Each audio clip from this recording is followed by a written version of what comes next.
The following feature presentation is part of the Skywalking Network. This is what you can look forward to on episode 265 of Skywalking Through Neverland. It's kind of like in Tom Hanks' movie, That Thing You Do, the bass player never got a name.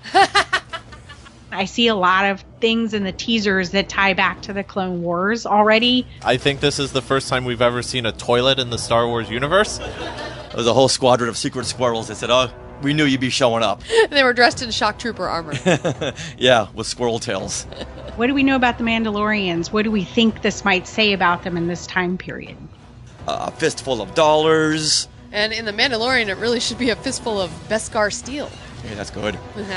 I just want to know if the Mandalorian guy is single. As a tie-in, McDonald's is going to start serving their McClung Key burgers. Mcclung Key. Are you ready? Welcome to Neverland. Here we go. A long time ago, in a galaxy far, far away. To all who come to this happy place, welcome. Disneyland is your land. When I first made Star Wars, everybody in Hollywood said, well, this is a movie Disney should have made. You're more than just fans. You're family. Best day ever! Secrets lab. It's about family, and that's what's so powerful about it. Hey. When you use a bird to write with, it's called tweeting. When we visit the world of Disney, we never grow old. It's a Peter Pan, Never land that keeps us young in heart. This is Jedi Master Obi-Wan Kenobi, and you are skywalking through Neverland. I have a good feeling about this. Hey, Skywalkers! It's here. The wait is over. Now we all become shut-ins because Disney Plus is here. And it has hundreds of shows and films to keep us busy for a long time. But there is only one show that we've been waiting for many years. However, that will have to wait, so we can welcome you all to Skywalking Through Neverland. We are your podcast destination for the many decades of your Star Wars, Disney, and Marvel fandom. I am Richard Woloski, but now everyone please say hello to my sweetie wife, Sarah. I have spoken.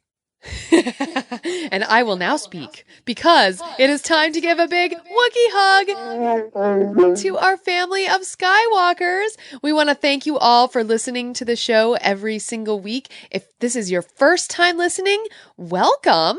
We love it. You are now a Skywalker.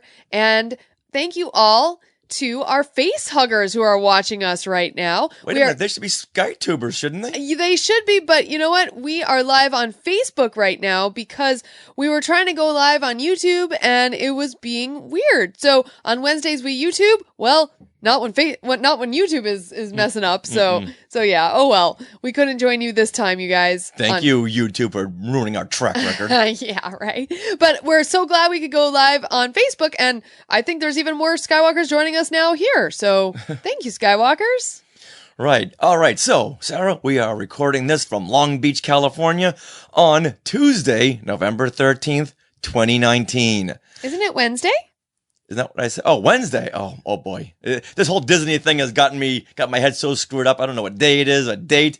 If it wasn't written down, I wouldn't know. We've been buried on our couch watching Disney Plus. Speaking of that, my mom just joined in and said, okay, I interrupted my Disney Plus channel viewing just to see you. Wow. Aww. If anything is going to ruin your Disney Plus viewing schedule, it should be us. It's hey, true. And Jeff Long is now watching us too. But you know what? Let's fast forward to asking Minnie some questions. Okay. Minnie, how many more days until Disney Plus? Wait. 0 days because it's here. That's right. Just had to get that one last one in. But let's ask Minnie, how many more days until The Rise of Skywalker? There are 37 days. Okay. Thank you, Minnie. You're right on task this time. Normally it's about 3 or 4 minutes until Minnie speaks up, but now she's right here. But now, Minnie, let us know who is sponsoring this week's show. Well, this episode of Skywalking Through Neverland That's not Minnie. But it's me. But Isn't that better? You're supposed to be Minnie Mouse reading this. I know, but that's hard to do. Okay. Okay. Right. So we'll ask Sarah. Sarah, who is sponsoring this week's show? This episode of Skywalking Through Neverland is proudly sponsored by Small World Vacations. They are a diamond-level Disney vacation planner travel agency and can help you book your trip to Disney parks around the world. And best of all, their service is free of charge. So head to smallworldvacations.com and tell them that Skywalking Through Neverland sent you. Now, coming up on this episode, we get you prepped for The Mandalorian with our good friend Tricia Barr, and then we get into a roundtable discussion right after we've just watched The Mandalorian with several Skywalkers. Now, on a side note here, according to ABC News today, Disney Plus hit more than 10 million subscribers on its first day of launch, which is so far above their expectations. And just to give you a comparison, Netflix has had 158 million subscribers since launching their streaming platform in 2007. So, wow. So Disney Plus will have that by next Saturday. Yeah, right. Also, we have shoutouts on this episode and things we want to share. Things we want to share. Things we want to share. Things we want to share. All right, Skywalkers, we have a treat for you. Yes! Okay, so one of the lines in The Mandalorian, the very first episode, that was awesome, and it got the best laugh at our viewing party was, "I have spoken," said by Nick Nolte's character about 3 times, right? Yeah, they must have known when they were writing that line that is going to be a hashtag and something we're going to associate with The Mandalorian. And for podcasters, I mean, come on. Yeah. Like, I suddenly thousands of podcasters have cried out at the end of every episode, "I have spoken." So it just puts a final touch on your point. Yes, well, it's the way he said it too. So, guess what? We have a new t-shirt design! Woo! And it is, "I have spoken." And we were thinking, let's keep this really subtle, this t-shirt. But there's subtle and there's too subtle. Right. So let's put a couple of winks and nods like the holiday special blaster and the Mandalorian beast skull. Right. Yeah, so we have 2 designs now on TeePublic. We have a version that's a little smaller for those of you who want to be more understated. I think, Richard, you said you liked that one? I like that one, yeah. Yeah. And then we have one that's a little bigger, with the words that are bigger, and it's "I have" and spoken underneath them. So you have 2 options, and you can find those t-shirts if you go to skywalkingthroughneverland.com and then click on the Support Us tab. You'll see the TeePublic link right there, and that'll take you to our TeePublic shop. It's amazing how many Skywalkers have already bought this. Yeah. Some people were like commenting instant buy. Thanks, guys. It was great. So thank you, Skywalkers. We love you already. So hopefully by next week during our recording, we will be wearing our shirts. Oh, yeah. We'll see if it comes in time. And just to let you know, I don't know if you've been to our TeePublic site, but they are always adding new t-shirt styles, new t-shirt colors, and also they have buttons now. They have like wall art and tapestries. I think they have totes, which look really cool, and also stickers, vinyl stickers. And yeah, they just have a ton of stuff. So if you just go to that TeePublic site and keep scrolling down on your phone, you can see the other items that are available, as well as t-shirts if you're all t-shirted out. And when you get yours, send us a picture. We'd love to see you wearing it. Yes, absolutely. All right, Skywalkers, we want to remind everyone that we will be hosting a panel featuring Star Wars editor Paul Hirsch at LostCon on, get out your schedule, Friday, November 29th at the Marriott Los Angeles Airport Hotel at 5:30 p.m. I'm so looking forward to this because we're going to go through some clips from the films he's worked on, like Star Wars, The Empire Strikes Back, Brian De Palma's Carrie, Ferris Bueller's Day Off. He's got some really funny stories about planes, trains, and automobiles. Mission Impossible, and there's so many of his films to choose from. So go to the event tab on our Skywalking Through Neverland Facebook page to see more details. And if you haven't already, go to Amazon or wherever you buy your books these days and get his book, A Long Time Ago in a Cutting Room Far, Far Away, my 50 years editing Hollywood Hits, which just came out on November the 5th. And if you get a copy, you can bring your copy to LostCon and you can get it signed by Mr. Paul Hirsch.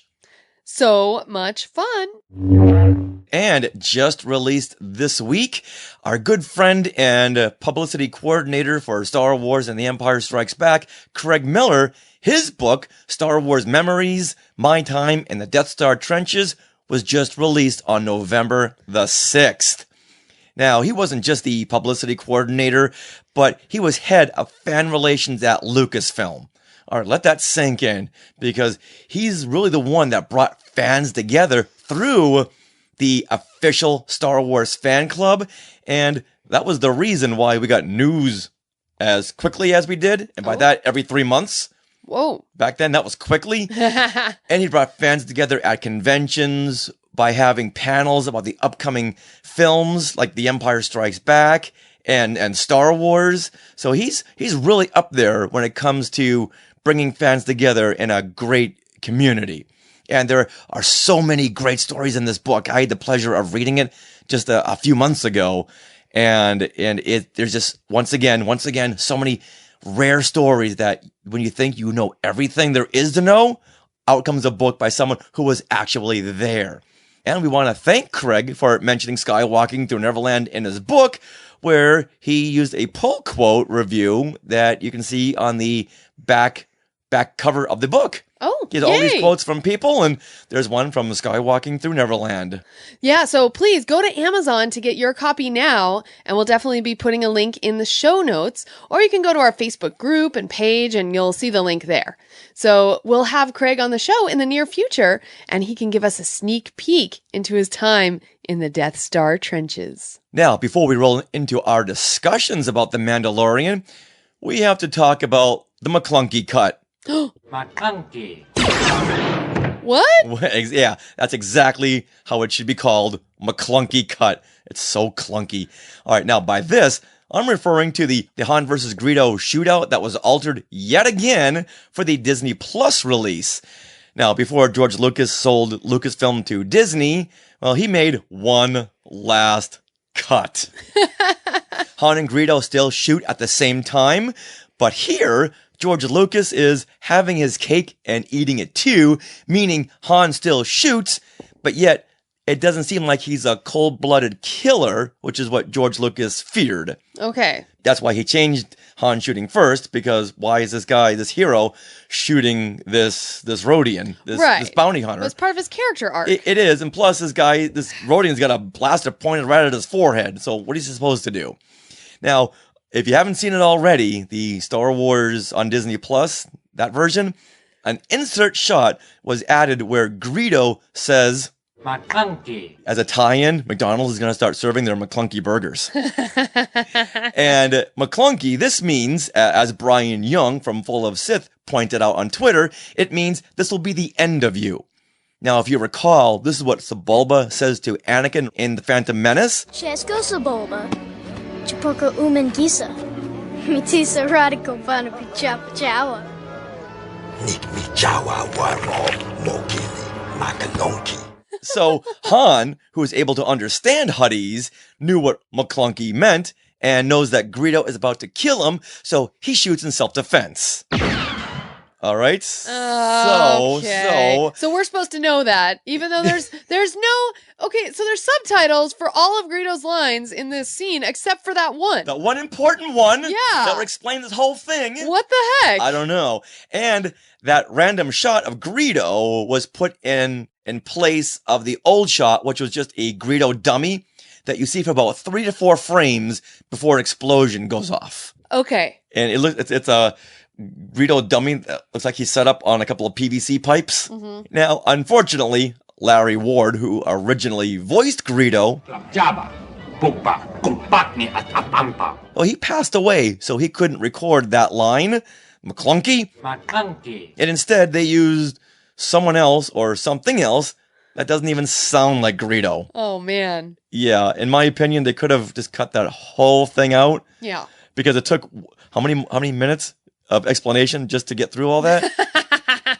All right, so we all understanding this. So at first, Han shot first. That didn't do. Right. Greedo shot first, and Fandom blew up. Right. And now it's a standoff, but Han hears Greedo saying, it's time for you to die. So Han shoots in self-defense. Right, which and they shoot at the same time. They shoot at the same time. Yeah, and Greedo still misses, which is silly. Yeah. So that's the explanation behind Han versus Greedo in the Mcclung Key Cut. Mcclung Key. Gotcha. And we want to give a shout out to my mom, Norma Heitman, because she was the one who sent us the article about that and like alerted us to, oh my gosh, there's something new in New Hope. Yeah, this made the news. Yeah. Yeah. Oh, it totally made the news. Yeah. So yeah, thanks, Mom. That it's Star Wars. I mean, I hope that's what I feel, and it's Star Wars that John and I love, and we're really excited and proud of it, and we're proud of our whole team that came together to make this show. We feel really good about it, and we want the audience to feel good. We want them to get that feeling of adventure and excitement. We like that we're not dealing with the bigger, moving, shaking moments of the galaxy, but kind of a gritty, underbelly, street-level view, which to me reminds me more of what I pictured coming out of A New Hope. It's more in that realm of cantinas and villainy, but there's something brewing maybe, and that can be quite frightening, the not knowing of things happening outside of your view. When I was a kid watching Star Wars, the not knowing who this emperor is that they briefly mentioned in one scene in A New Hope, the not knowing the scale of things was rather intimidating in a great way. And so I think we're dealing with characters that are dealing with their daily lives, but then get affected by a greater galaxy. The Mandalorian is finally here. Are you ready? Or do you need a primer to get you up to speed? If so, we have the basics on what you should know and what is getting us excited for the very first live-action Star Wars TV series. And to make this more fun, we asked a friend to join us since she went to a special Mandalorian event a couple weeks ago. So please welcome Star Wars author, owner of FanGIRL Blog, and my co-host on Fangirls Going Rogue, Tricia Barr. Hey, Tricia. Hey, thanks for having me on to talk about The Mandalorian. We figured you're our resident expert now since you got to talk with Jon Favreau and Dave Filoni face to face. I did. All right, well, before we get there, I want to know, what is your excitement level for The Mandalorian? I feel like it's more personal, that just knowing Dave Filoni's career, that's where my excitement comes from, because I feel like we still don't know very much about the show. Well, thank goodness for Dave Filoni. Yeah, right? Sarah, where is your excitement level? So that's an interesting question, because back when we first heard that there was going to be a live action TV series and it was about The Mandalorian, my excitement level is kind of like where Tricia's was at, kind of like, I don't know. Not interesting to me. Like, I know there's people who are super into Mandalorians, which I think is great, but I've just never been one of them. Actually, when my excitement level went up was at Star Wars Celebration when Jon Favreau and Dave Filoni came on stage to talk about The Mandalorian. Mm-hmm. And they were talking about how in 2008, they were both at the very beginnings of what became really awesome, like, shows and careers. Jon Favreau with the Marvel Universe, he was working on Iron Man, and Dave Filoni, who was working just at the very beginning of the Clone Wars. So for me, knowing that they had known each other since then and that they've worked together on this, that is my excitement level. That's what shoots my excitement level up. And they were both like little kids on stage. Yeah. Just so giddy and ready to talk about this, but not yet ready to reveal anything. But this area is so unique that we're playing in, and with these type of characters, I'm trying to be very careful not to give anything away. But it is really fun. And just to say Mandalorian, when you came with a Mandalorian idea, I thought, well, that's ironic because you are a Mandalorian. And I thought, so of course you're fulfilling that need.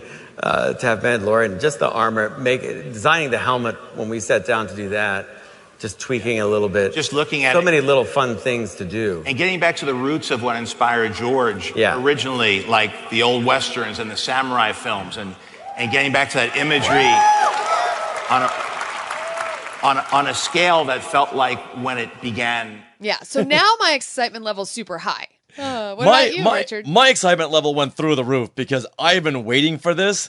When you first heard about it, your excitement level was through the roof. Yes. Okay. Yeah, because I've been waiting for this Star Wars live-action TV series since the 1990s. Wow. When in Star Wars Insider, they would just leak a little bit of information about how George Lucas is so excited about doing a live action series, and he's starting to get ideas about it. This is right after Heir to the Empire. Oh. And right well before the Star Wars special editions. So the EU was wide open. Yes. And I just could not believe what I was hearing, because I always knew that George Lucas wanted to do television. He loved doing the Young Indiana Jones series, and I knew that was a primer to a new Star Wars TV series. Mm-hmm. I've been waiting for like 2 decades for this. Okay. Tricia, when did you start hearing about rumors of a live-action Star Wars TV series? The first time I heard anything was the first celebration I went to, which was Celebration 3 in Indianapolis. And that was the first formal announcement of any type of actual TV show, which was the Star Wars Underworld show that went on and is scripted and apparently exists in a vault, but isn't going to be made. And that was supposed to be set between episodes 3 and 4. Oh. And it has been the source of many conceptual art pieces, things that have showed up in animation and even the movies. And they've spent a lot of time on it, but it never got made. And the whole intention there was to make it reasonable cost-wise to produce a TV show, which kind of ties into the Young Indiana Jones, because that was something you could do with just actors and sets, and you didn't need a lot of special effects. But Star Wars was going to require a little bit more on the budget side. So that was always George Lucas's kind of game, was how was I going to do this TV show in Star Wars but make it affordable? Okay. So I think now it's time then, since The Mandalorian, we're about to see it, you guys, or we have seen it. If you're listening to this episode, you might have seen it already. What do we need to know about The Mandalorian that'll help us really digest this new show? The series takes place 5 years after Return of the Jedi and 25 years before The Force Awakens. So it was kind of the Wild West then, because the Empire had been overthrown, and yet, like, I guess the new government hadn't yet really taken over. Well, the New Republic is focusing on rebuilding itself, and it's still only so big. Right. So on the Outer Rim territories, well, scum and villainy, it just rises. And this new lawless galactic frontier is taking place. Okay. It takes its inspiration from the Western genre. Ooh. Which was really what Boba Fett was taken from. When you hear him walking through Cloud Cities, you hear his spurs.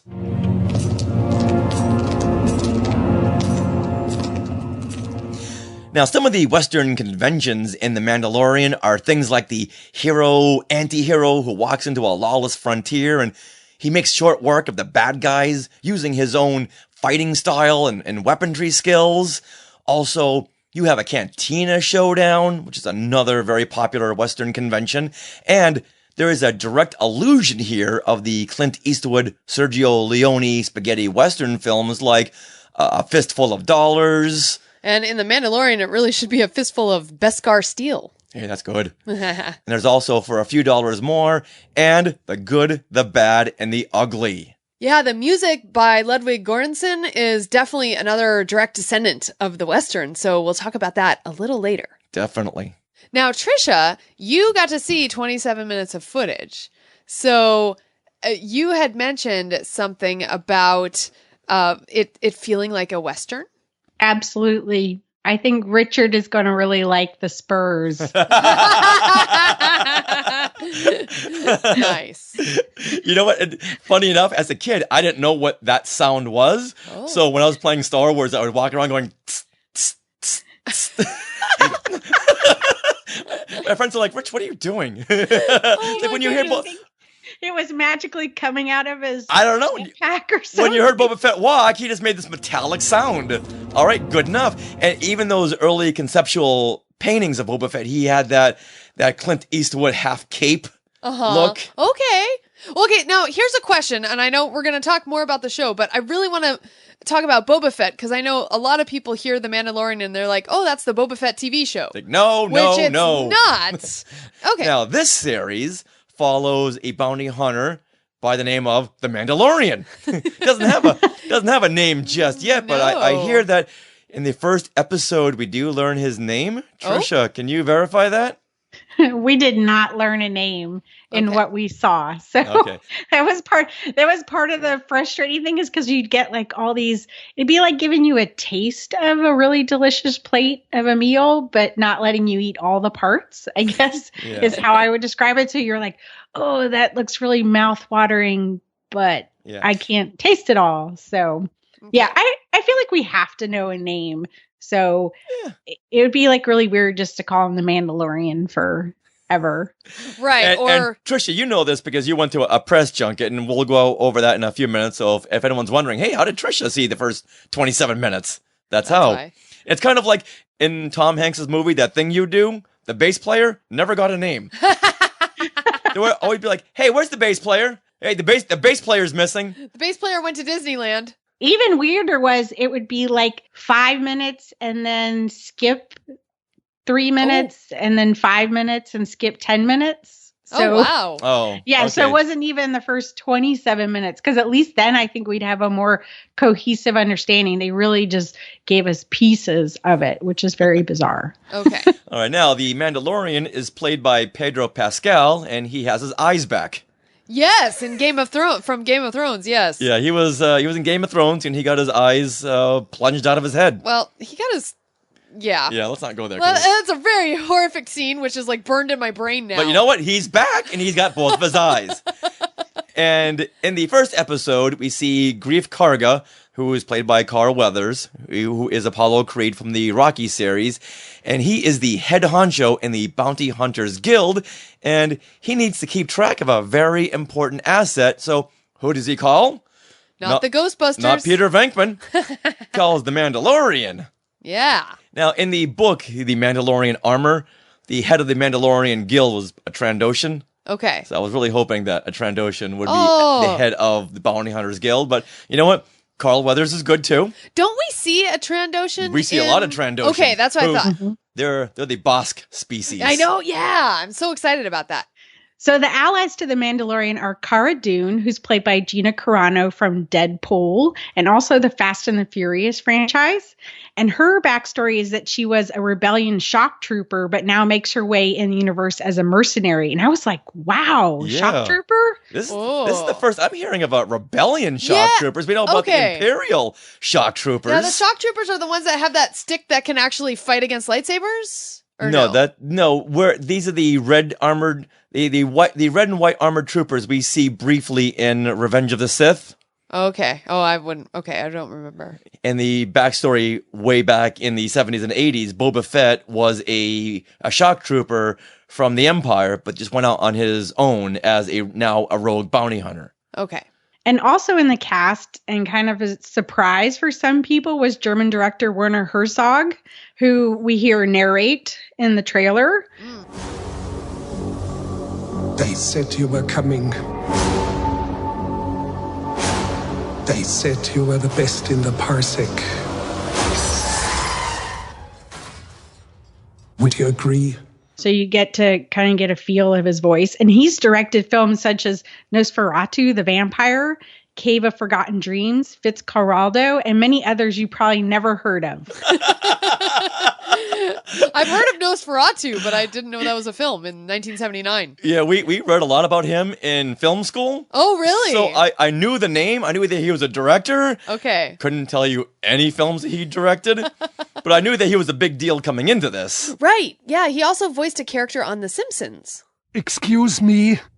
My name is Walter Hottenhoffer, and I'm in the pharmaceutical business. Yeah, I was wondering when that guy was going to state his name and occupation. Quiet!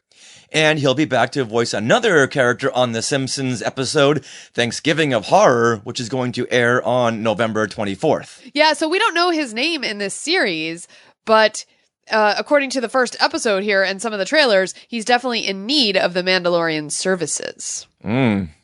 So he's got a full plate at this point. Yeah. Also in the cast are Giancarlo Esposito, who has his face back.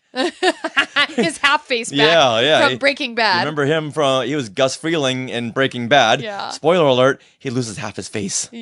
And he is an ex-Imperial governor by the name of Moff Gideon. That's an awesome name. Moff Gideon, I love that. Moff Nick Gideon. Nolte, he's back. Where's he been? He plays the Ugnaught character I want to pronounce his name Kuiil. That's how I'd say it. Yeah, it's Kuiil. That was how it was spelled on the Funko Pop box. Oh, okay. Well, there you go. No, That must be right. There you go. And you can't mistake his voice. I have never met a Mandalorian. I've only read the stories. Perfect for a Nugnaught.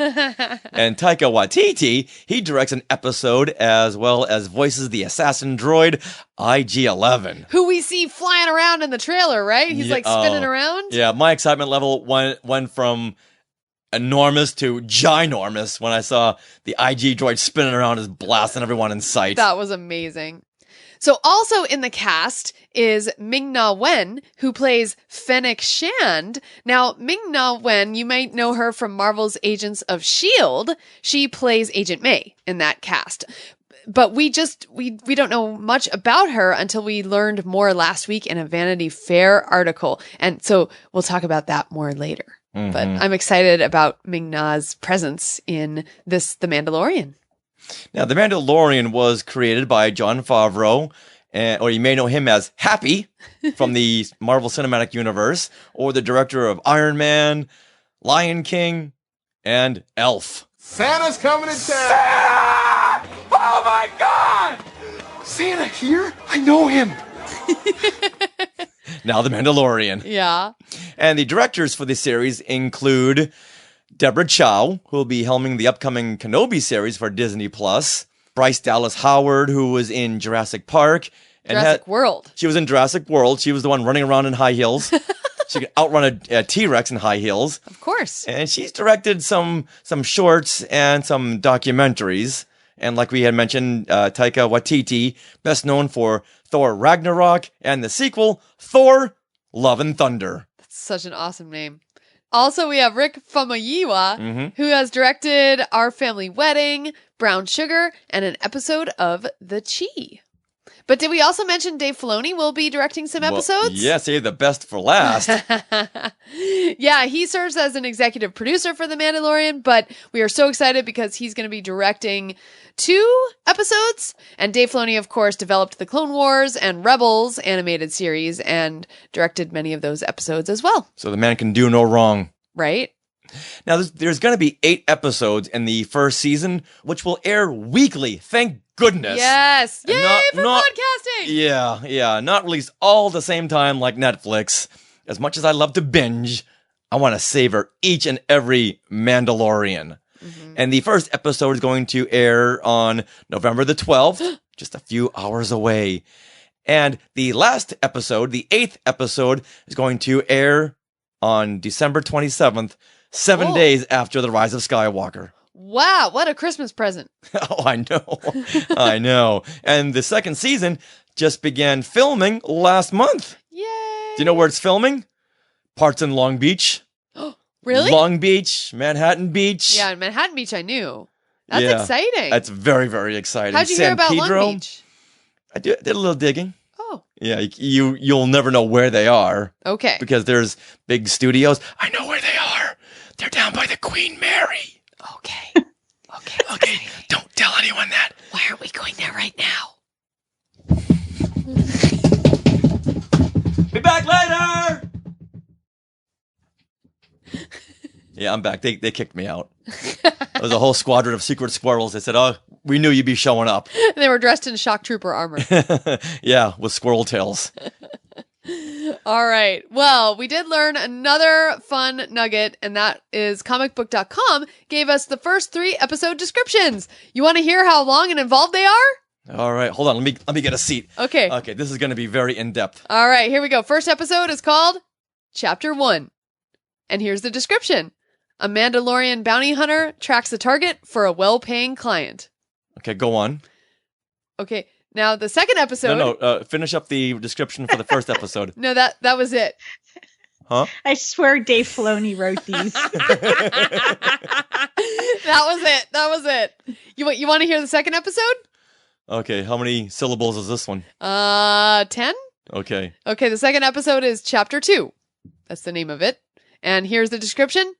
Target in hand, the Mandalorian must now contend with scavengers. And then? That's it. And then the third episode is called, you guessed it. Hold on. The Mandalorian returns. The Mandalorian gets a name. Chapter 3. Oh, I should have seen that one coming. And here we go. Here's the description. The battered Mandalorian returns to his client for a reward. That's it. So it's a 3-arc series there. A 3-episode arc. There you go. Easy as can be. Keep it simple. What else did we learn from those descriptions, Tricia? I actually think there's some interesting nuggets in that because it's very similar to the plot of A Fistful of Dollars. If you were just to kind of break that down, that's one of the original spaghetti westerns. And so when I looked at it, I was like, oh, wow, if you kind of just break it down and look at it like that, it's almost really basic in the same type of layout. Just for if you were to say, oh, what are the, lining up a plot? I was like, interesting. Wow. The funny thing is A Fistful of Dollars that Kurosawa actually accused, is it Leone who made that? The director of ripping off his movie, a movie he had made. And so and then you tie Kurosawa back to the Star Wars inspiration. So I'm like, wow, it's just one big Star Wars inspiration pool. Wow. Yeah, it is. Oh my gosh. Or it was a late night and Dave wanted to get to bed. No, this is the guy who would change lightsaber colors in the teasers, so in the Clone Wars, so we couldn't figure out who was actually the person with the lightsaber. I don't know if you guys remember that in season 7. He was changing lightsaber colors so people couldn't figure out things. So he knows fans. He's going to make sure we don't figure anything out early. Yeah. So the least amount of info you can give us, the better. That's right. He's like, no detail. Well, speaking of info, though, Tricia, you were able to meet with Jon Favreau, Dave Filoni, and the main cast of The Mandalorian face-to-face at last month's press junket. So was there anyone that stood out most to you, and why? Well, I think for me, most notably was meeting Gina Carano of all those people. And just because she came around to everybody that got to sit at the round table and shook everybody's hand and introduced herself, and that makes an impression. If you ever meet people in this type of, they usually just come in, they sort of like, yeah, you're the press person and that's it. Right. And they sit down and talk. And also just from that whole process, they made sure that the fan sites were represented, I guess, is, the people who were in the roundtables there was one for like press and one for fan press, and they both got the same amount of time.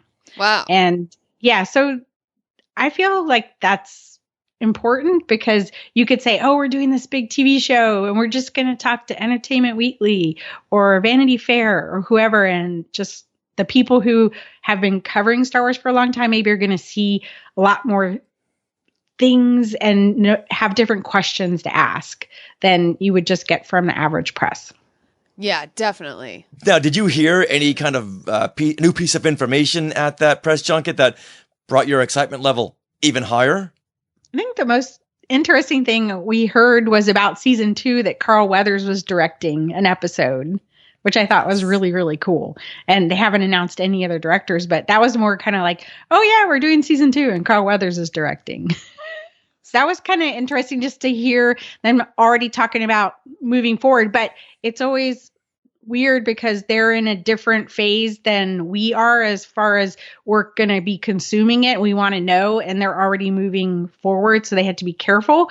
They were actually filming the day before that press conference. So they said Pedro Pascal had been 20 hours or something on set. So there were times when he looked like he had, and then he'd perk back up, like, oh, I'm going to talk about this. I'm so excited. I finally get to talk about it, but I can't talk about it because I can't say my name, but I can talk about it. What were your impressions of Pedro Pascal? Because I don't think we talked about this much on Fangirls Going Rogue. He is very engaging. There's something interesting about him that's very captivating. I'm not surprised that he would play this kind of mysterious character because he kind of has that vibe. He's very, I don't know, you kind of are like attracted to his personality. I want to say sort of in the way that Oscar Isaac can kind of draw your attention. Ooh. Or John Boyega. They kind of have that well, Oscar Isaac doesn't take much to draw your attention. I know, it's terrible, but Pedro Pascal is obviously going to play a darker character, and he's come from a more darker kind of type of storytelling. We see him from Game of Thrones, and he's in Narcos. So it's a little bit different of a vibe. But he's so, I want to say, like, he has this passionate fanboy in him. I don't know if that makes sense to you, but that's where I kind of felt like he was so excited to be doing this character and to be part of the universe. Okay. That's like, and you can't always get that kind of enthusiasm just like reading an interview on like the internet, but that's why we've have the recordings of them on Fangirls Going Rogue priority transmissions, and it's probably number 14, 15, and 16. And Pedro Pascal's enthusiasm comes across. When you hear him talk, you're like, wow, okay, the dude's excited. Awesome. Random question, but how tall is he? I think he's like not overly tall. Right. Yeah, he looks kind of, next to the mountain in Game of Thrones, but right. he looks kind of shrimpy in that. And it's hard to say, too, because he came in and Gina had on these, like, really big heels. So that kind of just distorts your heights because women can end up, like, 5 inches taller than they are. But I want to say he wasn't super tall.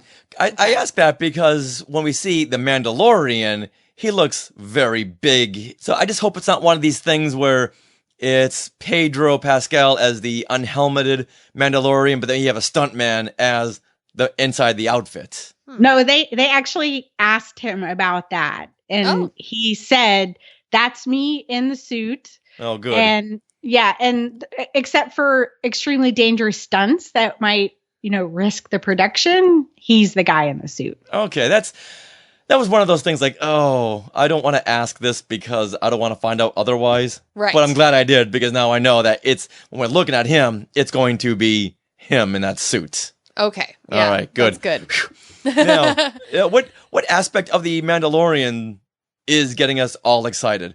What, should I go first? Okay. The Star Wars Holiday Special? Oh! Okay, that's when I started hearing about that at Star Wars Celebration Chicago, when they kept mentioning Life Day, they were mentioning the holiday special, the Boba Fett blaster. I was melting in my seat. It's good. We had a lot of discussions about it in different eras, holiday specials, that kind of thing. Yes, the holiday special was the first. All of that came up. And the rifle. Could you hold up the rifle, please? Yeah, so there we go. That's pretty good. The holiday special rifle, so... I think Jon Favreau is a fanboy of the holiday special, just like you are, Richard. Oh, that's apparent. And the fact that he's got the rifle hanging up in his office. Yeah. Oh my goodness. And in the very first episode, Tricia, you can verify this, we hear a reference to the holiday special, right? I believe there are several references, and I'm not as deep in the weeds on the holiday special, but all I remember is people coming out and going, all the holiday special references. Yeah, because the Mandalorian's he's got one of his prizes. Okay. And the guy's saying, oh, I was hoping to get home for Life Day. Yep. That's funny. Oh, I love that. And then the rifle that you see the Mandalorian with, like that's in all the shots and everything. That's the Where Boba is that Fett from? rifle from the Star Wars Holiday Special from the Faithful Wookiee animated segment. Perfect. Okay. Right. Cool. So when they first released that image, like a year ago, and when it was just sitting on a box of props. Oh, I thought, okay, I am in. I am so in. I don't care if the whole series is just looking at this rifle. I'm in. So, Tricia, what you have to do is come on over on the 12th, and you're going to be sitting on the couch, and you'll hear Richard every 5 minutes go, oh! Oh! He'll, freak out. Did you just mention Sandan? Yeah, right? Did you mention Akmina? I think you'll probably get that all through. And that just goes to show, how much something like that can inform and impress their storytelling, because when they were younger, they had to think about, that's all they had to think about, right? You got the movie and then you got its TV special and that's it. Then you just have your imagination and some toys. And so it kind of shows what their brains thought about. It just pops out naturally when they start writing. Now, in the holiday special, one of the Imperial commanders mispronounces Kashyyyk and says Kazook. So I'm willing to bet one of these new planets we're going to see in The Mandalorian will be called Kazook. That would be hilarious. That would be very, very hilarious. And I'm very excited to see familiar faces. We see the squid head Oh, yeah. Yeah, he gets wrangled by the Mandalorian.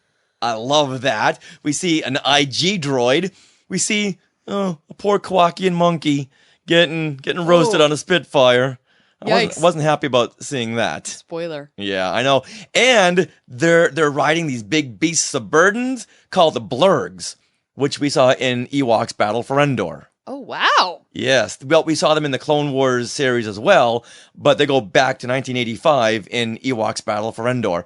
So knowing that Dave Filoni and Jon Favreau knows how to get to the vintage fans, that's brought my excitement level up tremendously knowing this. Really? Are you really that excited? Yeah, I can't tell. Yes, I am. Yes, I am. I got excited over a blaster. I know. All right, Tricia. So, what is getting you the most excited about The Mandalorian? Back to Dave Filoni just getting his shot at live action. I know people have been rooting for him to get there, and they did a really nice article on him that Anthony Bresnikan did in Vanity Fair, and kind of talking about Kathleen Kennedy was really complimentary, and just the whole kind of buzz he's getting around Star Wars outside of animation. Like, we knew that he knows this stuff, but I'm excited that he's going to get to show that stuff to the world. Absolutely. So, because some people are just like, animation. And actually I feel like maybe at the beginning with the takeover with Disney, that's kind of where he was. He was like in the animation box. He's like in the friend zone. He's in the animation zone. Yes. And maybe not necessarily as much in the live action part, but then they started letting him, go to the sets and start to learn. And it's all the same thing. It's storytelling. You just have a different toolkit. And so that's where I'm kind of excited to see him get to use this different toolkit and have to work with. And he talks about that in the interviews about it's a different collaboration experience because you're working real time. You can't go back and fudge it later on. In animation, you have to get the performance out of the actors. You have to everything. It's not just the voice. It's the way they look, the lighting, or how they might set something up. And you have to rely on the people who are experienced to let you know, like the DP and different types of people, if we do this and do that, this is what we'll get. So he's learning a different storytelling medium, but I'm just excited to see where that goes. And we know that he will give us, like Richard, with the little ways that you're kind of, that ties back to something that is really memorable as a fan. I see a lot of things in the teasers that tie back to the Clone Wars already. Ooh. Starting to see some kind of references to different episodes. So I'm excited about that. Okay. Wow. Sarah, what is getting you really excited about The Mandalorian? Fennec and foxes and Fennec. And okay, so I was excited about The Mandalorian, but hearing this news from Vanity Fair just last week that Ming-Na Wen, her character, is going to be called Fennec, and that's because she's named after a Fennec fox. Like, her inspiration of the name is the Fennec fox, which is like tricky, able to maneuver and survive and be stealthy, but also very graceful and agile. So I love that. So Fennec is going to be, I guess, this is a quote from the article, a merciless sharpshooter. Ooh. So yet another someone who's she might be a friend of the Mandalorian or not. It's kind of not very clear. But also, Ming-Na Wen got to contribute to her hairstyle. And instead of having her hair just kind of free-flowing and just messy, kind of the image of Rogue One. Jyn Erso, our hair was just kind of in that bun. Yeah. Just kind of, that's how they originally kind of wanted to have Fennec's hair. But they decided instead on a style that's like braided and gives an idea of triangular points like a fox on her head. And it's also very practical because it goes under a helmet very easily, which I can attest to because when I put on wigs, it's much easier if you have your hair braided and you braid your hair close to your head, you put on your wig and you put your pins in and it stays. So I love that it's very practical. And also her costume is black, but I guess it has like an orange punch somewhere. So, like a Fennec fox. Oh. Now, I hope this is very, very different than Agent May in Marvel's Agent of S.H.I.E.L.D.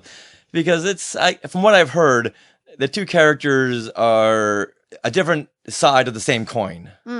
Right. Well, I mean, she is definitely going to probably demonstrate some of her prowess in like fighting skills and things. She does drama really well, like in ER. Mm-hmm. So I'm really hoping they tap into more of that than Agent May. Okay, I can see that. So you want her to have more speaking rather than I want to see her her acting rather than the physical acting. Okay, awesome. Because I know she can do it. Yeah. All right, well, before we wrap things up, I think we should talk about the music for The Mandalorian. And Tricia, this is where I want to come to you for a minute because you got to hear some of it. And you had mentioned on our Fangirls Going Rogue priority transmissions that the music stood out to you. So can you tell us a little why? It definitely feels different, like some different type of sounds, things you're not necessarily used to in Star Wars. You know, there's definitely like the John Williams symphony kind of vibe. This definitely takes some sounds and makes it almost feel like more alien or you're in a different place. But there's also that kind of scope to it that Star Wars should be. So it's definitely like this different vibe, but you're like, wow, it really kind of hits you.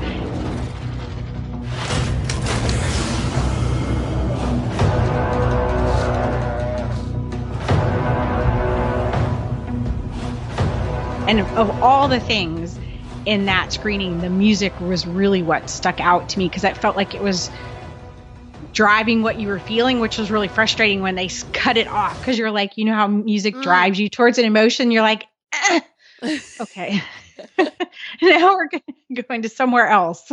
This was composed by Ludwig Goranson, a Swedish composer, and it almost sounds like he took inspiration from Kevin Kiner. Oh. Kevin Kiner would take worldly sounds, right, and place them into that planet. World instruments. Too. Yeah. That best associated with that instrument or with that environment from another place, another land. Yeah, perfect. Yeah, and you may know that name, Ludwig Goranson, because he won the Oscar for Best Original Score for Black Panther, as well as a Grammy for Best Score Soundtrack for Visual Media, also for Black Panther. Nice. And he wrote music for Venom, Creed, and Arrested Development. Nice. Yeah, he works a lot with Fruitvale Station director and Black Ryan Panther Coogler. director. Yeah, Ryan Coogler. Yeah, they met each other at USC Film School. There's a connection there between Ryan Coogler and Kevin Feige. So maybe Ludwig will be scoring the Kevin Feige films. Oh, possibly. Yeah, the Kevin Feige Star Wars films. Right. I got you. Just saying. Okay. Well, okay, so there was an article in LA Times about Ludwig Goranson. And so, Tricia, to your point of it sounding a little different, Ludwig actually, to make this Star Wars score, he said he bought a bunch of recorders, as in those instruments we get as in elementary school, like to first start playing. Who got a recorder? Oh, me. Yeah, I did. I can play Mary Had a Little Lamb like no one's business. Right? What about you, Tricia? Did you get a recorder in school? Oh, come on. Everybody had to play one of those, right? Yes. Now, what I find interesting is that the main sound that's used for The Mandalorian is a bass recorder. So apparently there's bigger recorders than the ones we get. This goes back to the old spaghetti westerns and the Clint Eastwood westerns. They use a lot of woodwind instruments. Okay.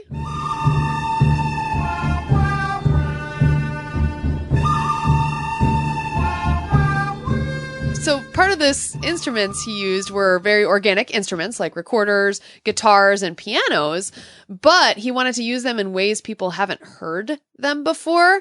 And then he basically layers those instruments with a tech sound, and then plus your orchestra, which gives it that really Star Wars element and scope. I love the part of the article where Ludwig had said, I wanted to get back to the nostalgic childhood memory I had while watching Star Wars. Yes! That again, it's like, oh, you're speaking my language, man. You're speaking my language. Star Wars was one of those soundtracks, you can listen to it from beginning to end. Yes. And there's not many soundtracks these days that you can do that. Okay. So right. I'm hoping that the Mandalorian soundtrack will bring you back to that day where you can play it from end to end, and it's just so charging. I hope so. That would be fun. So we do know some things about Star Wars and the Mandalorians from the Clone Wars and Star Wars Rebels. I was wondering what you guys thought maybe that would suggest about this show that people might think about. Just things you think about. What do we know about the Mandalorians? What do we think this might say about them in this time period? Wow. Whoa. That's like a loaded question. Yeah. I'm hoping that they just leave him as the Mandalorian and don't bring so much of the houses and clans into it, because when they started getting into that in Rebels, I needed a flow chart to follow what was going on. But I do hope they do bring back the Darksaber. Oh. That's the one piece I really want them to follow up on. There you go. Yeah, I'm sure, I'm positive that at some point he's going to take a spiritual journey out to find the Darksaber. Gonna go hunt down Bo-Katan, and wow. Yeah, adventure and excitement will ensue from there. But Bo-Katan live action, there you have it. Well, Star Wars fans would lose their mind seeing a Darksaber in live action. Oh yeah. I mean, how cool would that be? Yeah, well, just seeing Bo-Katan on the Clone Wars, the Siege of Mandalore, was it? I think that arc in the trailer. Well, in the trailer for Clone Wars Saved, right. when we saw Bo-Katan, everyone has lost it. How will they be if they saw a live action Bo-Katan holding a Darksaber? Whoa. That would be awesome. Yeah. Yeah, for me, so the Mandalorians were traditionally, they were a race, weren't they very not pacifist? Like the opposite of pacifist. No, they were very aggressive. They were very aggressive and warring. Yeah. And then eventually, under the rule of Satine, yeah, they turned into like pacifists, except for the Mandalores on the moon. The Death Watch. Yeah, the Death Watch, were like led by Governor Pre Vizsla. Mm-hmm. And Jon Favreau voices Pre Vizsla. So what I would love is, I mean, I can see him wanting to maybe bring Death Watch back, or even just like a mention of Death Watch to the Mandalorian. It's in his past or something like that. How about this? The Death Watch, which they turned into the Imperial Super Commandos. What if the Mandalorian was one of those Imperial Super Commandos? And after the fall of the Empire, he just I got to earn a buck. Right. Well, so that makes a lot of sense. Tie him back into the Empire. Yeah, that really makes a lot of sense, honestly. Okay. So I think that would be neat. And it would be cool. Did Pre Vizsla die? Yeah. Yeah, I thought so. Yeah, Darth Maul made short work of him. Okay, I was like, maybe we can hear his voice, but no. Okay, never mind. Maybe in a hologram. Yeah, right. If they could blue ghost or something. Yeah, exactly. Okay, so that would be, so yours is the Darksaber, Richard. Mine's Death Watch. So Tricia, what do you think? How does it inform this series? I think it informs the series in this weird way that we won't know yet, but we did learn that the Mandalorians and the Jedi have a long, complicated history. And I feel like this is a story we've known that they've always been about identity, right? They became, they were clones, but then they just became stormtroopers, and they disappeared. And so their identity in the story has always been one that's kind of faceless. And that's how they're starting this. And we know some stuff from the Clone Wars that their world is struggling, and they have this external conflict, which is, what is our world identity? What are we going to be as a people? But it always boils down to what the individual behind the suit is going to be for themselves. And I think of that Darksaber episode with just Sabine and how she had to, learn how to fight with it, and what she was going to do with it, and if she was going to keep it and all that stuff. And I just think there's a really cool kind of sense of honor and self and loss of self, as well as trying to find it, that we're going to see explored in this. So a lot of people think it's going to be kind of this like lawless Western, but Westerns always boil down to that person figuring out who they were and finding their identity and maybe even their honor. I don't think it's just going to be this like rough and tumble dark story. Oh no. Yeah. He's got to have a personality. He's got to have a weakness, and he's got to have a drive and a heart. It'll draw people in. Yeah. There's got to be a heart to the series. Exactly. Do you think we're going to see Sabine Wren in this?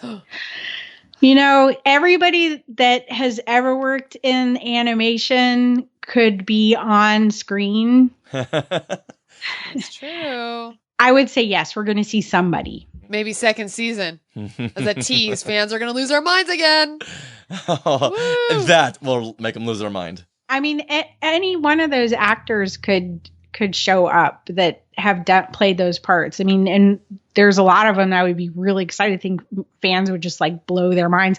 But the really cool thing is maybe this show will get people to go back and watch the Clone Wars and Star Wars Rebels.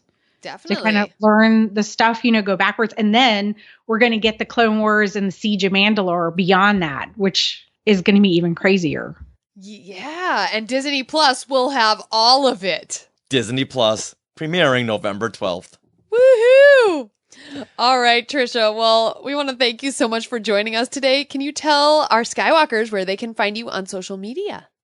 Yes, you can find me at Fangirl Cantina. Just Instagram, Twitter, there I am. Yay! Well, thank you. Yay! Yay! All right, with that, let's clink our way back to the couch and wait for Disney Plus.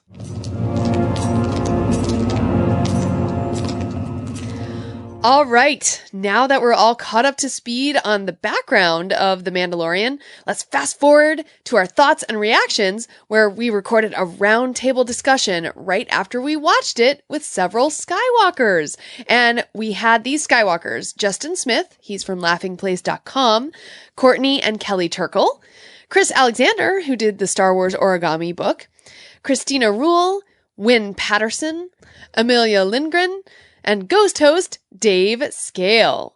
So let us know if you agree with what we have to say or wholeheartedly disagree. We just want to know your thoughts, Skywalkers. And please be forewarned, there are spoilers coming ahead. Attention, Skywalkers. Spoilers ahead. Warning. Warning. Attention, Skywalkers. Spoilers ahead. Warning. Warning. Spoilers ahead. Spoilers ahead. We just watched The Mandalorian, and we're here with a great group of friends of Skywalkers who all have something to say about The Mandalorian. Justin, I'm looking at you. Justin Smith, go ahead.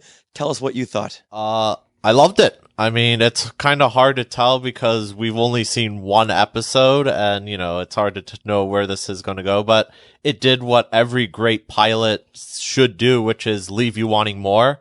I'm not sure what exactly I loved more. The music, there's a reference to Life Day, or I think this is the first time we've ever seen a toilet in the Star Wars universe. And I don't know which thing I love more. So yeah, I'm looking forward to seeing more of the show. And that's what it needs to do so far. All right. Chris Alexander. Hello, hello. I loved all the little tiny references and throwbacks. The door answering droid, the gonk droid, all these little tiny touches that made it feel Star Warsy. I felt bad for the poor monkey lizards. Oh, moment of silence for the Kowakian monkey. Y'all took me seriously, didn't you? All right, who else is holding a microphone? Oh, okay. Courtney Turkel. Yep. Hey. I actually really enjoyed it. As someone was grown up on the Star Wars, it was nice to see little callbacks, and I just really liked all the action sequences. I love stuff blowing up, so it's great. Got all of that. All right. Well, Wynn Patterson's right behind me. All right, Wynn, give us your reactions to The Mandalorian. Basically, I'm happy that the American Western has not died. Moved to another galaxy, but it has not died. And the fact that they took the production value down to if the look of it is the original Star Wars look, the softness, there's none of this super sharp, crisp stuff that I just hate in the newer movies. Okay. David Skale. I enjoyed it. Okay. Next.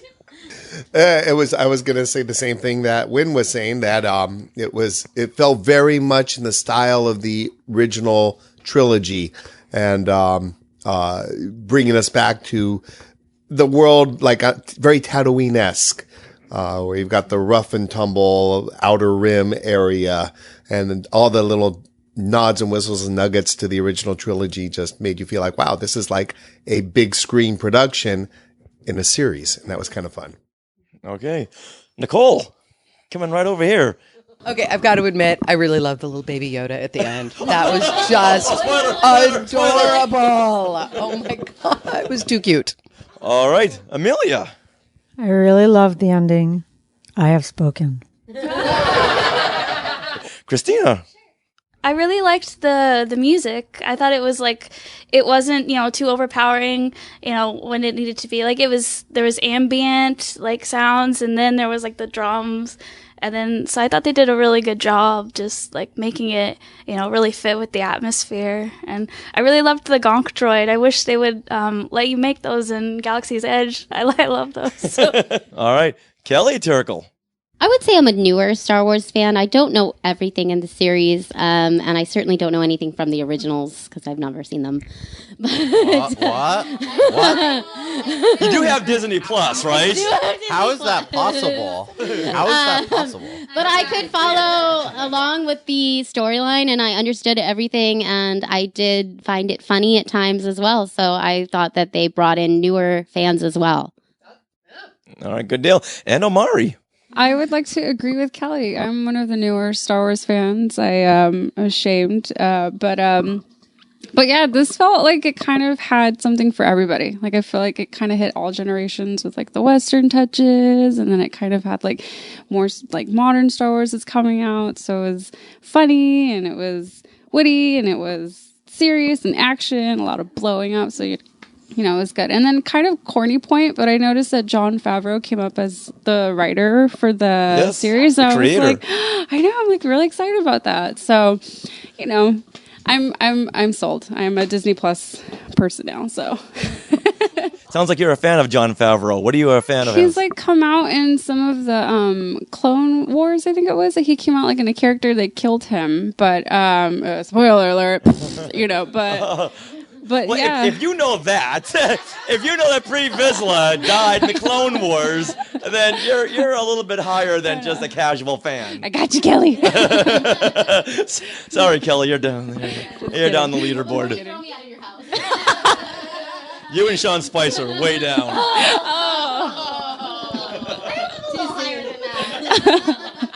She can dance better than him. I can dance better than him. I think so. Yeah.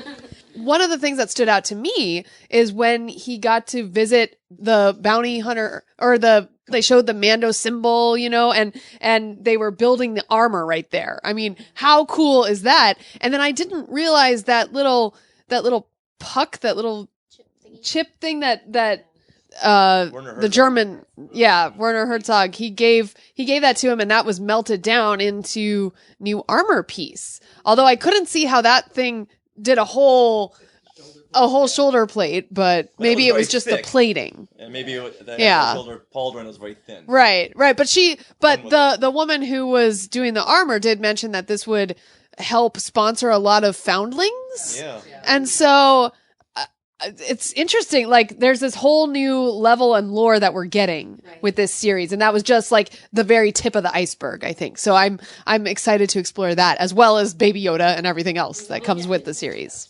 Now, when Disney Plus went live last night at 10 p.m., we couldn't wait to watch it, and we were just going ballistic. I think neighbors were complaining because we kept screaming, "Stop yelling about classic creatures over there! It's a Nikto! There's a Klaatu over there!" The humor was right on point. The chemistry between the Mandalorian and IG-11 was just off the charts. They are the new Cassian Andor and K2SO. But they're not going to last that long. He's a droid. They can rebuild him. R2's been destroyed how many times? And he's always come back. They rebuilt C-3PO. Yeah. And then all the holiday special references between Life Day was awesome, because that means that they're going to now start bringing in the holiday special into canon and just having Life Day as a special holiday. We now have holidays in Star Wars. Where's the Star Wars holiday special on Disney Plus? I missed it. Where is it? I don't think it's considered Disney.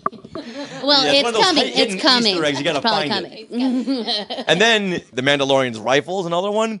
And then there was something that, Sarah, you pointed out and Dave whispered, is that from the holiday special? And that's in the very beginning when they're on the planet when the Razor Crest is parked on the ice, and that walrus thing comes up and grabs the Razor Crest and is trying to pull it down, and the Mandalorian's blasting it. Dave said, didn't that happen with the holiday special? Yeah. Kind of like on the planet of Pana when Boba Fett was riding that big lizard. So I can see where the connections were there. I felt there was a little nod and wink to the holiday special there. Yeah, very much so. So I love the fact that Jon Favreau and Dave Filoni they're reaching out to the classic fans. Yes, I'm calling us classic fans. That's better than old fans. I recognize you, since the major complaint about the newer films is that, hey, where's the Rhodians? Where are the Ithorians? But now they're bringing back how many Rhodians did we see in this? A whole bunch. And Chris, how soon until you have an origami Razor Crest? I already invented that one, and while I was sitting here, I was literally thinking, I know how to make that helmet now. So I've got to work the new Mandalorian helmet. I already worked it out. Now I have to test it. Well, you already have a Jango Fett, because that's how you and Sarah met, because you taught her how to make a origami Jango Fett. And I found that picture, too. I found the picture I took of you from that. It's on my website now. Oh, nice. But the crest has that thing down the center on the top, and with one tuck I can put that in, and you won't be, I've already worked how to make that one. That's awesome, but now you need to work on the helmet of the woman who was making the armor, because her helmet was awesome. That looks pretty cool. It's a tiny adjustment to the Sabine Wren helmet, and I think I can do that one too. Awesome. Yeah, it was so, it makes me want to dress as a Mando now. It's I want that helmet. It's so cool. I want to make the costume of the Mando riding on the, what was the name of it? The blurg. So the legs of your body are in the blurg, and you got fake legs. That's my next costume. Yeah, the little prancing of the blurg was so funny. We've all been hearing about this for years now. Did it exceed expectations? Did it meet them? Was it how are we feeling after we've seen it? Chris? My initial reaction was that was right on point. I want to see it again so I can now go, oh, wait, did the shine come off of that? Now I see the flaws, or am I going to go, no, that's as good as I remember. So I need a second viewing, and I think this bodes well for the rest of the series. Okay. Anyone else on expectations? Oh, I'll say that this is Dave here. I think having seen Star Trek Discovery and what they've done with the series with the high-tech special effects, I was kind of like, I wouldn't mind seeing a Star Wars version of that. And this is totally different. It's a Western, gritty Tatooine. So it still met the expectations of the production value is way up there, but a very different feel for a science fiction action adventure. Is it just me, or did anyone else expect Malcolm Reynolds to come out from behind a rock somewhere? Who? Oh, Firefly? The original space Western? Oh. No, that thought didn't even occur to me. Yeah, but now that you say that, it's okay, I could see that. The music kind of ties into that Firefly as well. Yeah. One of the things I'm hoping for, and we know we're going to get it later on, is Gina Carano's character. And also Ming-Na Wen is with her Fennec. I'm super excited about these characters coming up. So we didn't get any of them in this first episode, but I'm hoping they tie in a lot to the series. Another part that really made me ooh and ah, we finally get to see how carbon freezing works.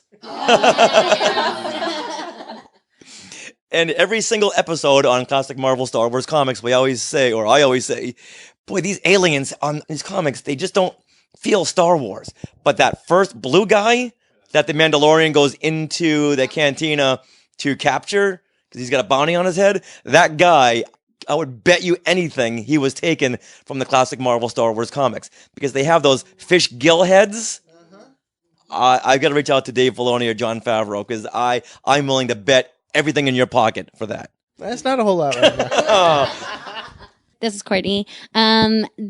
Watching that first episode took me right back into the room of D23 Expo and the excitement of the trailer that we got, and watching, Jon Favreau talk about this and Dave Filoni. And that got me excited for the first episode, and it really met my expectations in that room. So the fact that it was 37 minutes, did it feel like 37 minutes? It felt super short.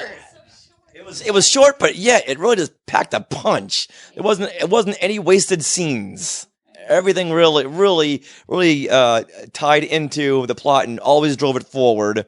I never felt that it was lagging. Right. Dave? Yeah, in the age of where you have these series where they do this long form, the entire season is just setting up the name of the first character. You know, I felt like, okay, they just went in there running. And so even though we haven't really picked up on what the long story arc might be, I didn't feel like they're taking their time to get there. Yeah, I'm so glad they didn't start off with the Mandalorian at the Guild, getting his armor and working their way up. They started right there at a major fight scene. And speaking of that fight scene, we have a listener, Bryn McKinnon, who was asking, is this appropriate for like 9-year-olds?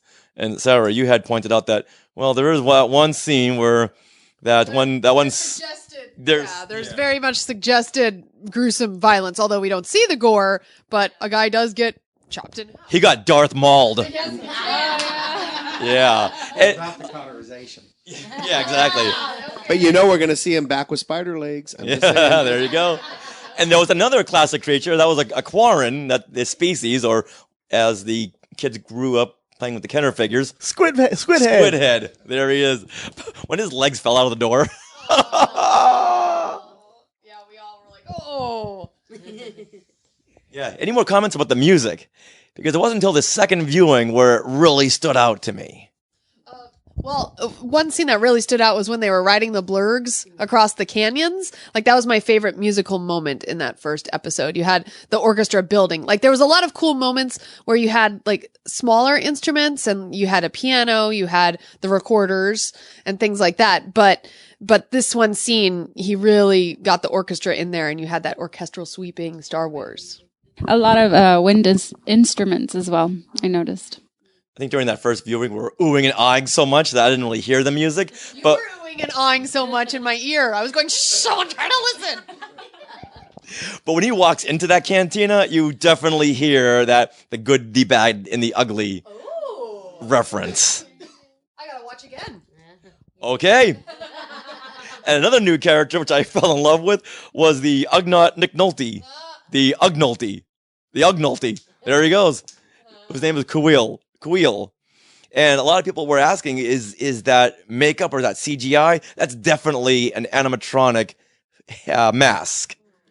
And that. I'm glad they're going back there. They're going back to when we were kids, before your time, and before everyone's time here, that they're using actual prosthetics and animatronics. That first blue alien, I don't recall him having a name. I'm sure he is in the credits. But that was definitely prosthetics. And I was so happy to see that.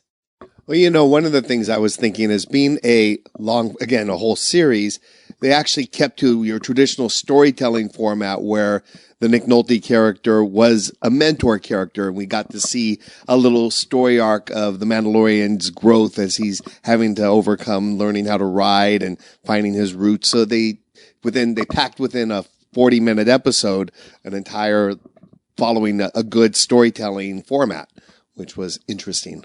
And keeping on that character, I think he might be big because when we were at Disneyland, we saw him at World of Disney as a Funko Pop. So, Kuil?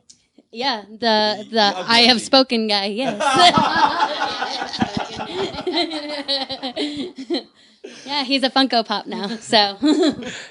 Yeah, we didn't think it would be hard. It would be easy to top the Rising Moons from Galaxy's Edge when you're leaving somewhere. Rising Moons, I have spoken. You can put them both together. How long until we see T-shirts with just that? Awesome. Sarah. Now, Kelley, going back to you, this is one of your first forays into Star Wars. Congratulations, you're there. So, were you ever lost in this show? Were you right there with it? Did you feel like, oh, I wish I knew who that character was? No, I never felt like I didn't know the characters or what was going on. The plot was pretty straightforward for the first episode. I think my most thing that I'm taking away from it is that I do want to keep watching because I didn't know whether I was going to watch The Mandalorian or not. And it wasn't high on my Disney Plus list.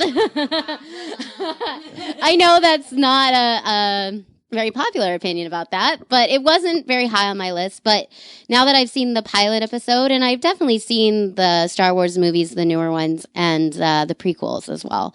But I will be watching the rest of the show just to see what happens. So what do we hope happens in the rest of the season?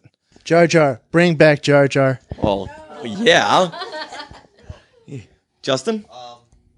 Are we gonna find out what species Yoda is? Because we've not like I was asking, has it ever been revealed? Because I'm not the biggest expert on the expanded universe ever. But yeah, no, we don't know what species Yoda is. Will the Mandalorian finally answer that question?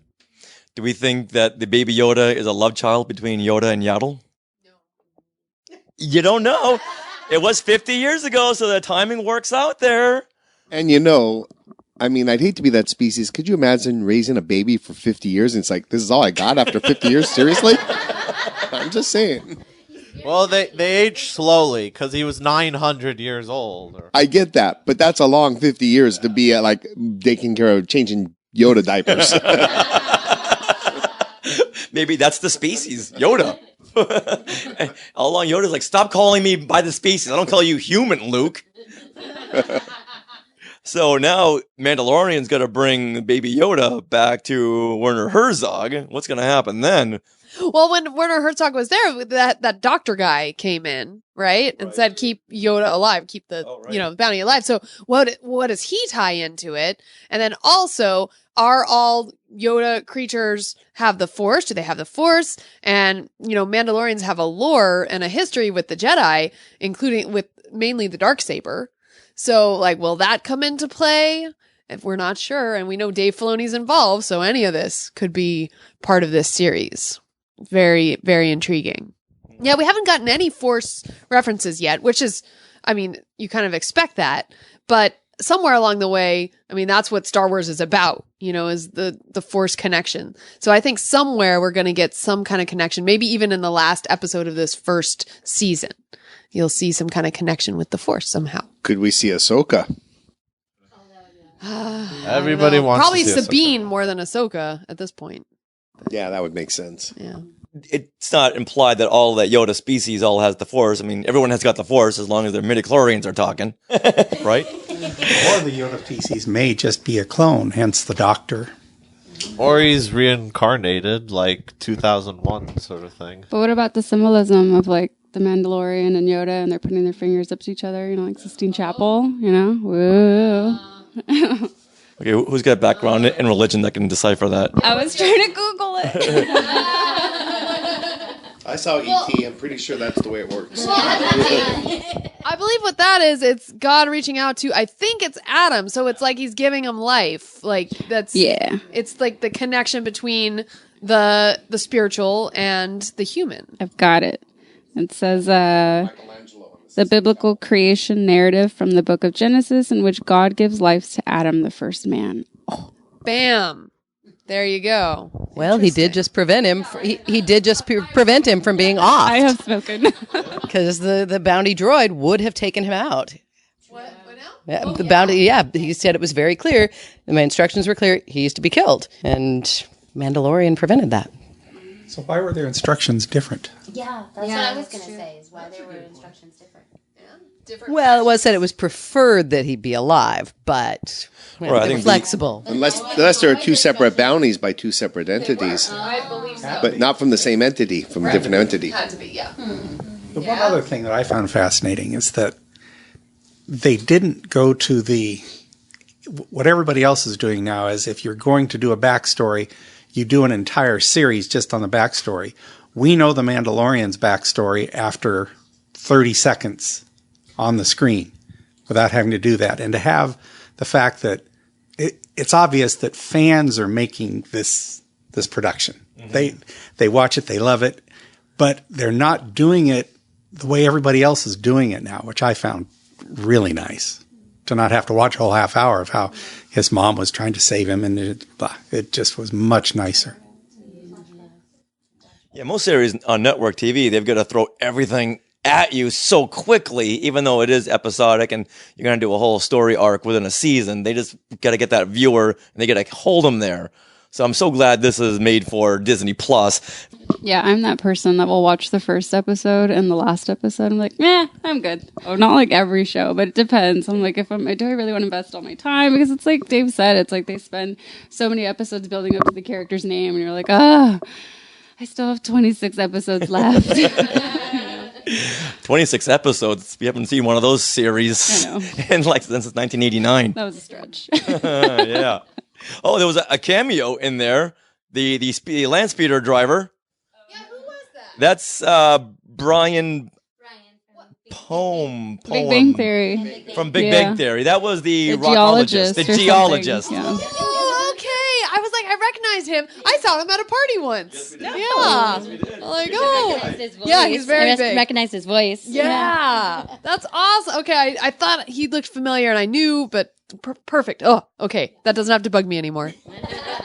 Yeah, that'd be a great character to follow throughout the whole series. No, never mind. Stay off the ice, Richard. Apparently, he wanted way too much money. That ice creature saw to that. Yep. All right, any closing remarks about The Mandalorian? Does anyone feel like they won't be returning to The Mandalorian? I have. What? I have a closing remark. Okay, go ahead. I just want to know if the Mandalorian guy is single. Right? He's kind of dreamy. Because he's badass. Pedro Pascal from Game of Thrones. Oh, no way. Yes. Yeah. Kingsman. Second one. It's Dorn. He's the guy from Dorn. Yeah. The prince with the sister. Yeah. Right. He was hot too. So we all got something a whole different level out of this series, didn't we? All watching it for different. I'm yelling about classic creatures. Emelia's yelling about hot guys. Usually the way it goes. Hot guys in helmets. So I can't wait for The Mandalorian. I was very, very excited when this started. I thought, you know what? I so want to be involved and invested in this. You had action. You had this Mandalorian character using his lasso rope, using his skills. We had classic creatures. We had the classic Marvel Star Wars comic character. And right there, it's like, okay, I'm never going to leave the house again. Just going to wait for the next episode. All right, I'm going to counterpoint that by saying those first 5 minutes of the movie or the show, I thought, oh, Jesus, this is nothing but one cliche after another. Bounty hunter walks into the bar. Hey, you spilled my drink. Shoutouts, Skywalker shoutouts. Which Skywalkers get props from here in Neverland? It sets it up. Who was tweeted out? Shout out. Who was photoball? Shout out. Who was shared a post? Shout out. All right. Well, thank you everyone for joining in there. So all together now. I have spoken. And Neverland on Alderaan. Rising moons. Ignite the spark. Goodbye. So at our Mandalorian watch party, I thought it was the perfect time to make 4 recipes from the new Star Wars Galaxy's Edge Black Spire Outpost cookbook we received from Insight Editions. Thank you, Insight Editions. I made shock roast, which you can get at Galaxy's Edge, but now you can make it at home thanks to this cookbook. All right, I'm going to say this. Yes. I think your shock roast was better than the shock roast we get at Galaxy's Edge. Whoa! Yes, it was that good. It was really, really good. Yeah, we also made some Lothal spice brew and a couple more recipes. And yeah, they were a hit. Well, most of them were a hit. Yes. But we'll be sharing more about the book and the recipes on next week's episode because we have so much to cover on this week. But keep a lookout on our YouTube channel because we did record me making and trying all 4 recipes. It was pretty fun. Richard makes a cameo too. And the Black Spire Outpost cookbook is available now on Amazon and wherever you buy books. And we'll be putting out a whole bunch of these recipes on YouTube. Yeah. Coming very, very soon. Shoutouts, Skywalker shoutouts. Which Skywalkers get props from here in Neverland? Who was tweeted out? Shout out. Who was photoball? Shout out. Who was shared a post? Shout out. We want to give a big shout out to all the Skywalkers who made our Galaxy's Edge meetup on November 10th. It was a Sunday, but most people had Monday off because of Veterans Day, so it ended up being super crowded at Disneyland because it was also the first weekend of all the holiday stuff. So thank you to those of you who braved the Main Street crowds and made it off-planet to Galaxy's Edge. And so thanks to Michelle and Kaya, Brian Babcock, Bryn McKinnon, Dave Skale, ghost host, Courtney and Kelley Turkel. Hey, they're on Facebook right now. I know. Hey, girls. And new Skywalkers, Marla and Teresa Ruiz. We took some amazing pics in front of the Falcon, and then we waited in that 70-minute line to ride Smuggler's Run. Ooh, but the fun thing about the line, we got to go backstage. Remember? Oh, yeah, we did. The line wended its way, like, past the big giant doors. Because the line was so long. Yes. They had to snake us through the backstage where you see those big blast doors, which were opened up. Yeah. We got to run around. Yeah, and and Richard, you stole a droid. I did steal a droid. Yeah, what about it? Well, you gave it back. I did give it back. Yes. But we all made some new friends because when you're standing 70 minutes in line, you just talk and make new friends. It's great. So, just to let you Skywalkers know, our next Galaxy's Edge meetup will be happening on January 17th when Rise of the Resistance opens, and it's a birthday spectacular because it's Richard's birthday. And we'll keep reminding you about that, Skywalkers. Yes, we will. We hope you can join us. So I want to spotlight an example of why our Facebook group is so welcoming and it's such a great safe place on the internet.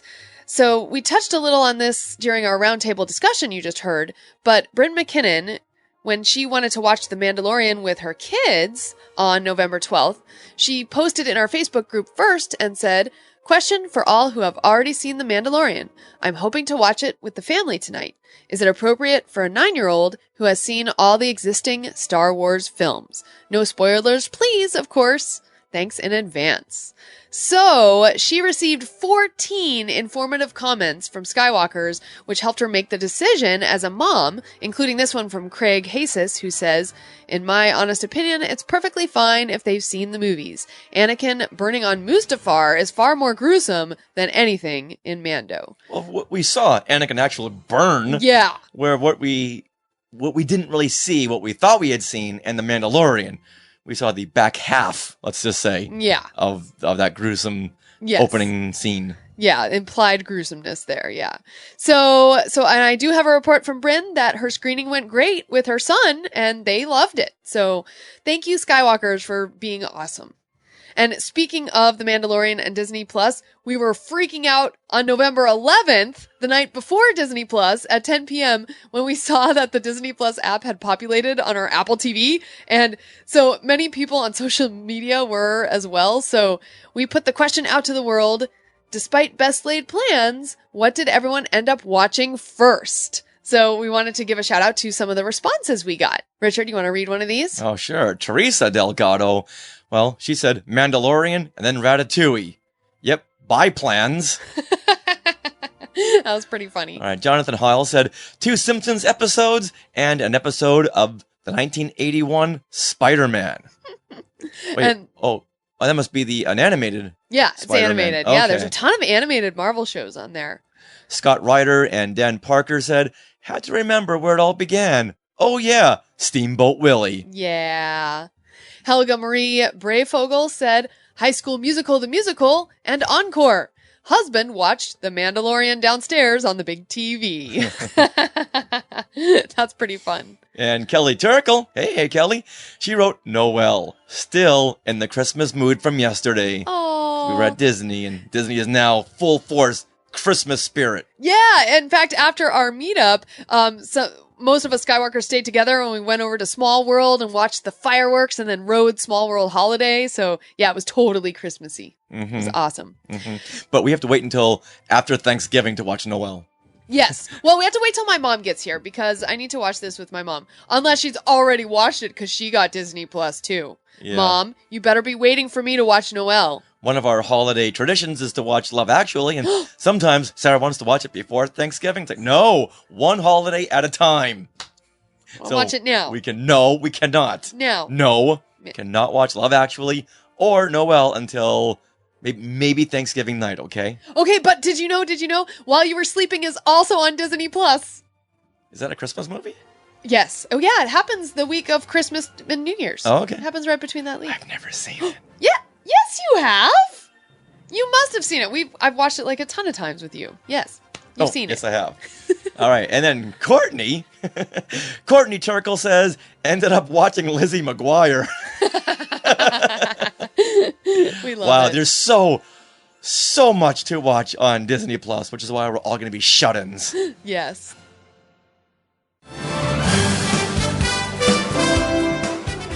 So before we wrap things up here, we want to remind everyone of our next meetup, which is going to be on November 29th at 5:30 at the Lost Con Convention, where we're going to be hosting the panel Skywalking Through Neverland Presents My 50 Years of Editing Hollywood Hits with Paul Hirsch.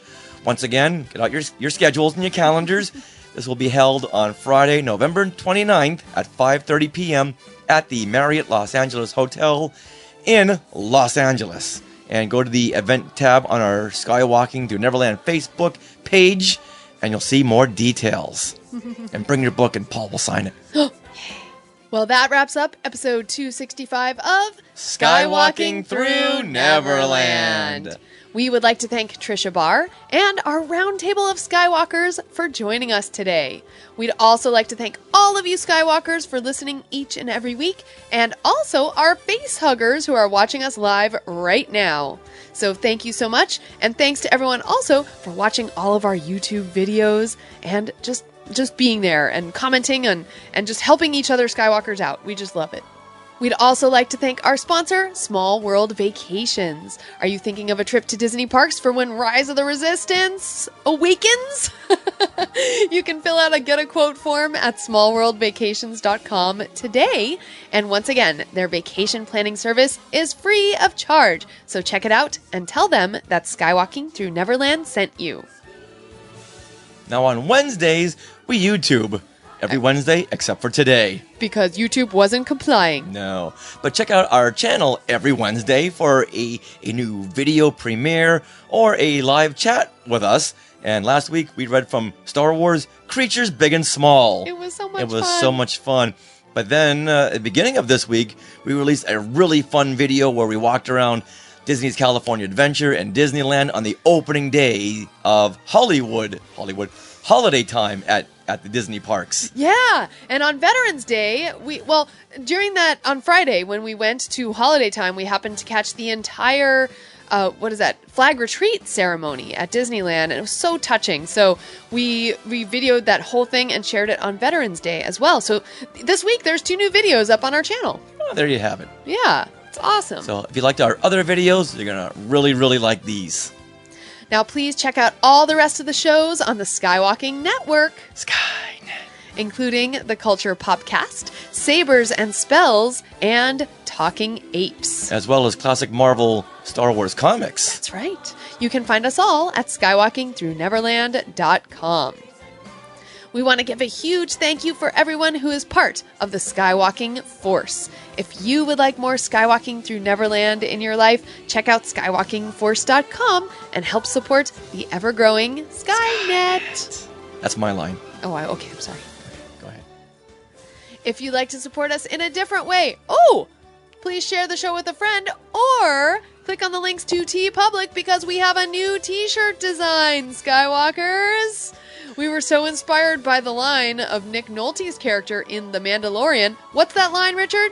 I have spoken. That we created a t-shirt design. Actually, 2 t-shirt designs. So you can go with the more subtle one, or you can go with the big giant one. And it's whatever your personality is. Now you can also find Skywalking Through Neverland at JediNews.co.uk and at Fanthatrax. And on social media, we are at Skywalking Pod for Twitter and Instagram. And we also have our Facebook group, which is a great way to meet new Skywalkers and just share in our fandom together. So go to Facebook and search Skywalking Through Neverland group, and it should pop right up. And we always love it when you Skywalkers go over there to Apple Podcasts or Stitcher and just let them know what you think of the show. Yeah? Yeah, it always helps the podcast because the more reviews and the more stars you get, the higher higher in the ranking it gets. I have spoken.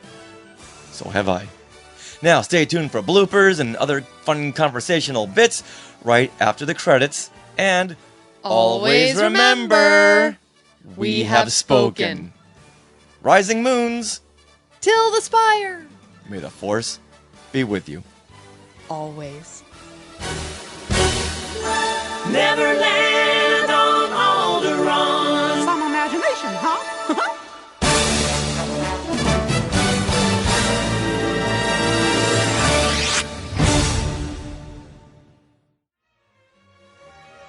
To our Skywalkers and Tweetwalkers, thanks for listening. Skywalking Through Neverland is created and produced by Richard and Sarah Woloski. Original music by Rob Dellinger. Creative consultant Mark Augushowitz. Technical advisor Peter Heitman. Facebook administrators Donald Wicks, Joey Pittman, and Norma Heitman. Skywalking Through Neverland is intended for entertainment and information purposes only. Any sounds, music, and clips played during this podcast are the property of their copyright holders. All original content is property of Skywalking Through Neverland, all rights reserved. Sorry, had to be said. Okay, here we go. This is what you can look forward to on episode 265 of... Of what? Of what? Tell me what? Hey, Jonathan. Clover. Hey, Jonathan. Oh my god. What are we watching? We don't know yet. I know. I mean, it's meh. Oh my gosh. I was expecting you to log in. I've been like buried in my computer all day. So we can welcome you all to Skywalking Through Neverland. And just to give you a little bit of comparison, Netflix has had 158 subscribers. Let me try that again. We want to give a big shout out to the Skywalkers who made our Galaxy's Edge. Oh my goodness, why can't I speak tonight? Here we go. Are you talking about Boba Fett? Boba Fett in The Empire Strikes Back. When he's walking, you hear spurs. Okay. I thought you said Jabba the Hutt for some reason, and I'm like, spurs with Jabba the Hutt? I was very confused. Okay. Okay, so Boba Fett. I remember in Europe at the celebration panel after they showed the Rebels, and I asked about the green mist, and Dave Filoni's like, how did you... Oh, I'm sorry, that was a Clone Wars. Oh my gosh, that was way back then. Wow. He's like, how did you notice it was like in for 2 seconds? And I'm like, yeah. That's what we do. Yeah. Like at the Star Wars Resistance panel, Tam, what's her name? Tam. Susie McGrath. Yes. She had just mentioned that her character is from the Quat system, and all of our ears went, wait, what? Huh? Yeah. What is this? And she's like, oh. Was I not supposed you know what? to say Normally, people don't react that way when I spoke to the other outlets. Oh no, what did I just say? And she just turned, like, her face was like, oh no.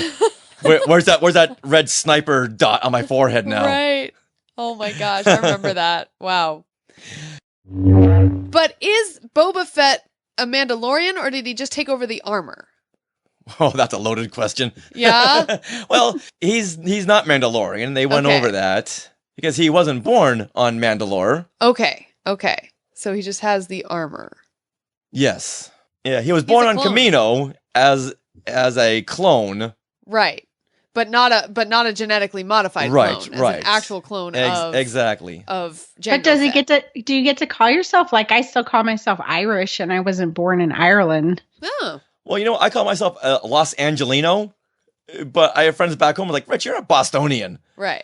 So I guess it's whatever you feel like you're more part of. I feel like I'm more of a Los Angelino than a Bostonian at this point. Right. So, or whatever you feel a connection to. Exactly. That's what it comes down to. And there you have it. Aw.